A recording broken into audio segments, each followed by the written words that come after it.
நிறைய சேஞ்ச் பண்ணியிருக்கு sir. Last time வந்து I had the support of entire society. 90% support இருந்துச்சு. இந்த வாட்டி 50 ஆர் பிலோன்னு தான் சொல்லுவேன். ஏன் குறைஞ்சிச்சுன்றது நான் ஃபீல் பண்ணுறேன். What it was not right liked by everybody. I realise sir, realise sir I supported the wrong பீப்புள்னு எனக்கு தெரிய வருது சார். அவசியம் இல்லை, அது பேசிக்க வேண்டிய அவசியமே இல்லை. இவ்வளோ பர்சனலாக எடுத்துகிட்டு இருக்க வேண்டிய அவசியம் இல்லை. நான் இதெல்லாம் ஒரு ஈக்குவல் டிஸ்டன்ஸில் வச்சு டீல் பண்ணியிருந்துருக்கணுன்ட்டு நான் ஃபீல் பண்ணுறேன். இதெல்லாம் ரொம்ப என்னோடய பர்சனல் இஷ்யூவாக எடுத்துக்கிட்டேன். Actually it is not my personal issue. Every one had an agenda and I played in their hands. பண்ணியிருக்கேன் சார், நான் நல்லா ரிலீஸ் பண்ணியிருக்கேன். எனக்கு இந்த இவ்வளோ ஒரு அட்டாச்மெண்ட் ஆர் எமோஷ்னலாக நான் இந்த பர்சனலாக எடுத்துருக்க வேண்டிய ஃபேமிலினா ஃபேமிலி பாலிட்டிக்ஸ்ன்றதெல்லாம் நான் பேசி தான் ஆகணும் ஆஸ் அ ஜேர்னலிஸ்ட்டு. பர்சனலாக பேசுகிறது இது இல்லை சார். நான் அது பர்சனலாக தொட்டுருக்கக்கூடாதுன்னு நினைக்கிறேன். நான் இப்போ ஃபேமிலின்னு சொன்னீங்கன்னா ஃபேமிலி பாலிட்டிக்ஸ் நான் பேசி தான் ஆகணும் ஆஸ் அ ஜேர்னலிஸ்ட். நான் ஃபேமிலி பாலிட்டிக்ஸை தொட மாட்டேன். Politics personal I should not have touched it sir. நான் அதை பண்ணியிருக்கூடாது சார். நான் நம்புகிறேன். நான் பர்சனலாக பேசியிருக்கூடாது, பேசிக்கூடாது. அன்னெசரி ஒரு ஸ்லீசி கண்டென்ட்டை அவசியம் இல்லாமல் நான் கொடுத்துருக்குறேன், ஃபீட் பண்ணியிருக்கேன்ட்டு ஐ ரியலைஸ். இல்லை சார், இந்த வாட்டி அதான் நான் சப்போர்ட்டு குறைஞ்சிச்சுன்னு நான் சொன்னேன்ல. நான் அப்போ ஏன் சப்போர்ட்டு குறைஞ்சிச்சு? ஏதோ நான் தப்பு பண்ணியிருக்கேன், அதனால சப்போர்ட்டு குறையுது. இப்போது அதே தப்பை நான் திருப்பி பண்ணேன்னா இப்போது 50 to 40% இருக்குதுன்னு சொன்னேன்ல சார் சப்போர்ட்டு. அது இன்னும் குறைஞ்சிச்சுன்னா who will help me?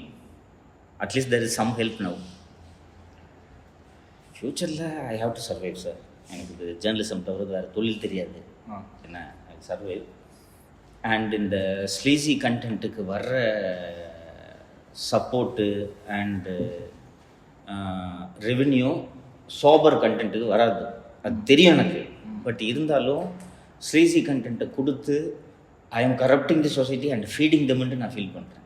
So இப்போது என்ன பண்ண போகிறேன் அடுத்தது அப்படின்னு கேட்டிங்கன்னா, I come out, I have to do journalism, I do sober journalism. இல்லை சார், போன டைம்லாம் பர்சனல் அட்டாக் பற்றி நான் ரியலைஸ் பண்ணுறதுக்கான தேவையை ஏற்பட்டு இல்லையே. இல்லையா, உங்களுக்கு தெரியும் இல்லை, கண்டென்ட் கேஸுக்கு உள்ளே போகிறேன். கண்டென்ட் கேஸுக்கு உள்ளே போயிட்டு வெளியில் வந்தவன் தான் எனக்கு ஒரு எலிவேஷன் கிடைக்குது. அதுக்கப்புறம் நான் அந்த எலிவேஷன்லேருந்து எதுவுமே யோசிக்காமல் ஒரு ஜெட் வேகத்தில் போயிட்டே இருக்கிறேன். அதில் இந்த பர்சனல் கண்டென்ட்டு, இப்போ இந்த பர்சனல் மெட்டீரியல் இதெல்லாம் எடுத்து நான் பேசியிருக்கிறேன். பேசிட்டு இந்த பர்சனல் கண்டென்ட் பேசுகிறதுனால தான் இந்த சிக்கல் வந்திருக்குன்ட்டு எனக்கு தெரியுது. இப்போ தானே ரிலீஸ் பண்ண வேண்டிய தேவை ஏற்பட்டிருக்கு. இல்லை சார், நான் உங்களுக்கு சொல்கிறேன். இப்போது போன வாட்டி நான் போனப்போ 90% சப்போர்ட் இருக்குதுன்னு சொல்கிறேன். இப்போ வந்து 50 ஆர் பிலோ இருக்குது அப்படின்னு சொல்கிறேன். அது மட்டும் இல்லாமல் எனக்கு வந்து இப்போ நான் 2 இடத்துல அஃபிடேவிட் ஃபைல் பண்ணியிருக்கேன். சிஎம்எம் கோர்ட்டில் இந்த யூடியூப் மேட்ருக்கு எஃப்ஐஆருக்கு ரிமாண்டுக்கு வரும்போது சிஎம்எம் கோர்ட்டில் அவர் என்கிட்ட சொல்லிட்டு தான் பெயில் கொடுத்தாரு. அவர் ஏன் சார் உங்களுக்கு இதே வேலையா சார் உங்களுக்கு திருப்பி பண்ணிகிட்டு இருக்கிறீங்க அப்படின்னு சொல்லிட்டு அஃபிடேவிட் ஃபைல் பண்ணுறீங்களா அப்படின்னு என்கிட்ட கேட்டார். இமீடியட்டாக நான் சொல்கிறேன். நான் மனசுலேருந்து தான் சொன்னேன், நான் ஆர்டிஃபிஷியலாக சொல்லலை, மனசுலேருந்து சொன்னேன். சொல்லிவிட்டு ஐ டூ ரெஸ்பான்சிபிள் ஜேர்னலிசம்னு சிஎம்எம் கோர்ட்டில் ஒரு அஃபிடேவிட் ஃபைல் பண்ணியிருக்கேன். 1. 2, ஒரு ஜிஆர் சுவாமிநாதன் வந்து ஒரு அஃபிடேவிட் ஃபைல் பண்ணால் அந்த ஹேபியஸ் கார்பஸ் குண்டாஸ் பர்சியூ பண்ணுறேன் அப்படின்னு சொல்லிட்டு சொன்னார். அங்கே வந்து நான் இந்த விமன் போலீஸ் பற்றி பேசுனது அண்டு மற்ற இதெல்லாம் வந்து கம்ப்ளீட்டாக எக்ஸ்பிளைன் பண்ணிவிட்டு I should not have use those words அப்படின்றதையும் சொல்லிவிட்டு அங்கேயும் ஒரு அஃபிடேவிட் ஃபைல் பண்ணியிருக்கேன். ஸோ இப்போ நான் எகெயின் நீங்கள் சொன்னீங்களே வெளியில் வந்து கேட்டேன்னா நீங்கள் இது தான் பண்ணுவீங்களா அப்படின்னு சொல்லிவிட்டு, ஏன் நீ திருப்பி நீ இதை தான் பண்ண போகிற அப்படின்னு சொல்லிட்டு வெளியில் வந்த உடனே நீங்கள் சொல்லிட்டு சொன்னீங்க. அப்போது திருப்பி கேசஸ் வந்துச்சுன்னா திருப்பி ஜுடிஷியரிட்டி தானே நீங்கள் போகணும். அப்போ இந்த 2 அஃபிடேவிட்டும் வெல்கம். அது மட்டும் இல்லாமல் ஐம் கெட்டிங் ஓல்டு யூனோ, நான் 33ல் ஜெயிலுக்கு போனதுக்கும் 48ல் ஜெயிலுக்கு போனதுக்கும் there is a huge difference. I want to settle down. நான் சொல்கிறேன், வேறு என்ன சார் நான் இன்னும் ப்ரூவ் பண்ணுறதுக்கு என்ன சார் சொல்ல முடியும்? நீங்கள் கேட்டிங்க, சொல்லிட்டேன். I want to settle down. எனக்கு நான் ஹைண்ட் சைட்டு யோசித்து பார்த்தீங்கன்னா everybody has a good personal life. கரெக்டுங்களா? ம். நான் மட்டும் ஏன் சஃபர் பண்ணணும்? யாருக்காக சஃபர் ஆகுறேன்? அண்டு இந்த poor personal life is feeding my ரெக்லெஸ்னஸ்ன்னு நான் ஃபீல் பண்ணுறேன். புரியுதுங்களா? இப்போ ஒரு ஒரு ஒரு நல்ல பர்சனல் லைஃப் இருந்துச்சுன்னா பீப்புள் வில் திங்க், ஓகேவா, திருப்பி போய் சிக்கல் எழுதிருக்கக்கூடாது, அவங்களுக்கும் கஷ்டம் அப்படின்ற இந்த இது வரும். அது இல்லாதனால தான் இந்த வேலை பண்ணுறேன் நான். அதனால் இட் ஷுட் நாட் ஹேப்பன் அப்படின்றதுல நான் வந்து உறுதியாக நம்புகிறேன்.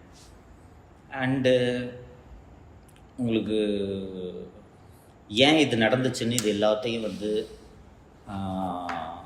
அசஸ் பண்ணுறதுக்கு நேரம் கிடச்சிருக்குல்ல. இப்போது இந்த ஒரு 2 மாதமாக யோசித்து பார்த்தப்போ நான் இப்போ சொன்னேன்ல பர்சனல் லைஃப் எனக்கு இதாக இல்லைன்ட்டு. என்னை யூஸ் பண்ணவங்க எல்லாருக்குமே பர்சனல் லைஃப் நல்லா இருக்கும். அந்த பர்சனல் லைஃப்பை ப்ரொடெக்ட் பண்ணுறதுக்காக அவங்க என்ன யூஸ் பண்ணியிருக்காங்க இல்லையா? அவங்களுக்கு பர்சனல் லைஃப் நல்லா புரியுது. பர்சனல் லைஃப் அவங்களுக்கு எல்லாருக்கும் நல்லா இருக்குது. என் பர்சனல் லைஃப் டிஸ்டர்ப் ஆகக்கூடாது அப்படின்றதுக்காக தான் சரி இவன் ஒருத்தர் இருக்கிறான், இவன்ட்ட சொல்லி யூஸ் பண்ணிக்கலாம் அப்படின்னு சொல்லிவிட்டு அவங்கவுங்க அஜெண்டாவுக்கு அவங்க பர்சனல் ஸ்கோர் செட்டில் பண்ணுறதுக்கு ஒவ்வொருத்தரும் என்னை யூஸ் பண்ணிகிட்ருக்காங்க அப்படின்னு தெரியுது. அவங்க யூஸ் பண்ணுறதுக்கு நான் வில்லிங்காக நான் அலோவ் பண்ணியிருக்கேன். அதையும் சொல்கிறேன். ஒன்றும் எங்களுக்கு நான் ஃபோர்ஸ் பண்ணி கழுத்தில் கத்தியை வச்சுலாம் என்ன ஒன்றும் யாரும் பண்ணலை. சரி, அவங்க சொல்கிறது அவங்க என்னை யூஸ் பண்ணுறாங்கன்னா நான் வில்லிங்காக நான் யூஸ் பண்ணுறதுக்கு நான் அலோவ் பண்ணியிருக்கேன் அப்படின்னு தான் புரிஞ்சுக்கிறேன். ஏன் அதை நான் அலோவ் பண்ணணும் இனிமேல்? ஒவ்வொருத்தருக்கும் ஒரு அஜெண்டா இருக்குது, காரணத்தோடு பண்ணிகிட்ருக்காங்க. எந்த அஜெண்டும் இல்லாமல் நான் ஏன் பண்ணுது அப்படின்ட்டு ஃபீல் பண்ணுறேன். கொஞ்சம் கஷ்டம் இருக்கும். நீங்கள் இந்த மாதிரி டைப் ஆஃப் ஜேர்னலிசம்லாம் பண்ணிங்கன்னா கொஞ்சம் கஷ்டம் இருக்க தான் செய்யும். கஷ்டப்படணும், ரெவென்யூ குறையும், சஸ்டெயின் ஆகணும். But that is the only way அவுட்டுன்ட்டு நான் ஃபீல் பண்ணுறேன்.